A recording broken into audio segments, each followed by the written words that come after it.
O združenju podobovih amateroh Atelje 05 zo Zverbasu i o podobovej koloniji Stretnuce u Bodnarova, a tiž i o nastavanju monografiji podobovih umetnikoh pri Rusnacoh bešedovala sekretarka Društva za ruski jazik, literaturu i kulturu Irina Papuga. Ona spomla i veljih viznačnih verbašćanoh, kotri dali značne doprinošenje u veljih oblastoh, a okreme u obrazovanju Rusnacoh.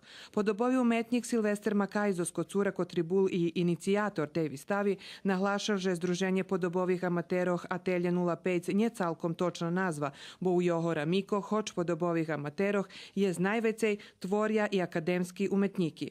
Spred Ateljeja 05 zo vystavi bešedoval Dragan Simić Beli i podzekoval Makajovim na ih trudu, dzekujuci kotromu o veljih tvoriteljog z oblasti podobovej kulturi njeljem zo Zverbasu, te razmožu doznac i novosadjanje. Svoju tvorčost na tej vystavi predstavili velji podobovo umetniki. Na otveranju hor Harmonija odšpival da skeljo špivanki zo svojoho repertoaru, a stihi po-ruski spred Ruskog kulturnog centra bešedovali Timea Budinski i Jovan Živković.